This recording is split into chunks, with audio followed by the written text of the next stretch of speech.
Morning, and thank you very much for joining me again today. And today I've got an exclusive story, very interesting story about Mthuli Ncube and Idi Mnangagwa. So this story that I have came from one of my sources, and they said Mthuli Ncube is on the verge of escaping from Zimbabwe, and it's just a matter of time before he leaves. And when he leaves, it's going to be immediate and unannounced. So this is very interesting because he mentioned to me that when Mthuli Ncube accepted this job, the plan was for him to move his family to Zimbabwe because he was very confident that he was going to make changes in Zimbabwe. The economy was going to boom, things were going to work. But in the recent months, a military cartel has taken over in Zimbabwe, which is even stronger than Idi Mnangagwa. So this is the information that I got. The way this military cartel operates is that they are in control of revenues. So all the revenues that are coming, the important foreign currency revenues, are being controlled by this military cartel. And they do this by sidelining Mthuli Ncube. And the way they do it is that every week, a cargo plane leaves Harare International Airport destined to an unknown place. So there are no CD forms. So there are some CD forms that are filled in Zimbabwe if you're exporting. None of that is done. And once those minerals leave Zimbabwe, the money does not come back. So this money is probably going to places like China, where General Chiwenga is staying. And when that money goes there, no one knows what happens to it. And we're talking billions. My source says, if this was to be stopped, if this leakage was to be stopped, the Zimbabwe economy would recover. So totally, the amount of money is so much that the Zimbabwe economy will immediately recover if this was stopped, if all this export was stopped. Alternatively, if the destination of these monies, where the cells, the proceeds of the cells are going, was to be found, then that money could be recovered and a lot of progress would be made in Zimbabwe. Now, you will see that Idi Mnangagwa has been reluctant, and unfortunately, his relationship with the military, especially with General Chiwenga, has deteriorated. If you saw last night, General Chiwenga's office issued a letter. So before, all communication was being handled by the Minister of Information, which is under Idi Mnangagwa's office. But yesterday, General Chiwenga and his office issued a statement regarding the burial of, I think that was Mgoba. That is the army guy who died. So the relationship between the two is deteriorating, and Idi Mnangagwa is seen as being someone who is undermining General Chiwenga, and General Chiwenga is equivalently or at the same time also undermining Idi Mnangagwa.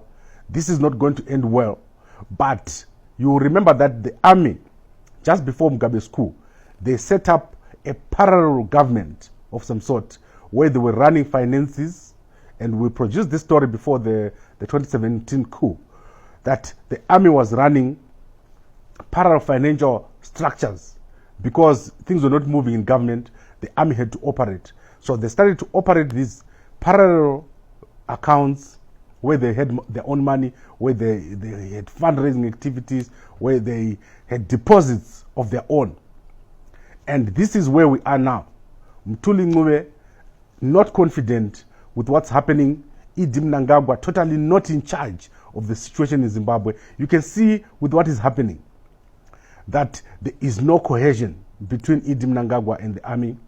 The army feels that they put Idi Mnangagwa in place. But this is just a faction, a powerful faction of the army. And I think this is who you could call the real Queen Bee. These are the guys who are in control of activities of the situation in Zimbabwe.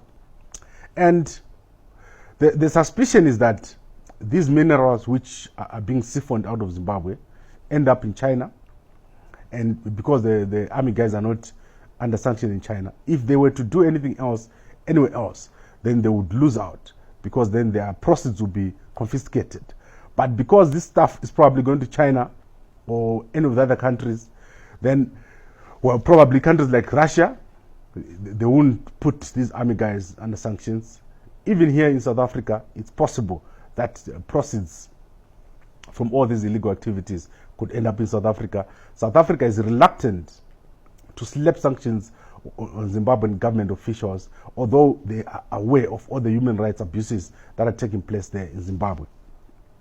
So, obviously, the sanctions that were slapped by the US government, I think a few months back, there was an additional person that was slapped by sanctions. If I'm not mistaken, it's Sanyatwe.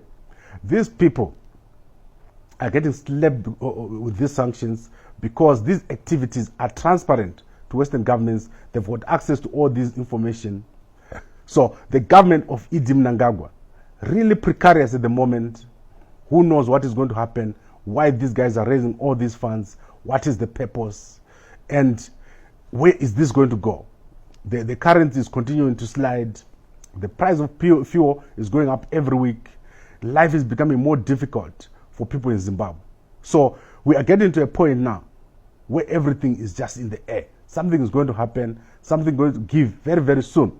And as we said before, Operation Restore Economy. Is this it? Are these guys now preparing, making the funds available for a big, big operation? Is that why these minerals are being siphoned? Is that why Idi Mnangagwa is being sidelined in most of the things that are happening, especially to do with the military? Is that why Idi Mnangagwa does not know what is happening with General Chiwenga's health? As we speak, Idi Mnangagwa totally has no idea what is happening with the health of General Chiwenga.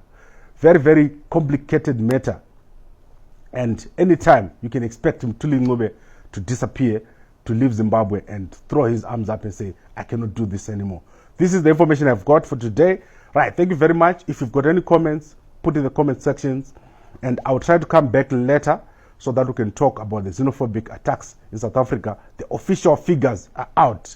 They've put out the figures, how many people died. The ministers have spoken, why it happened. We'll talk about it later on in the afternoon if possible. If not, tomorrow morning.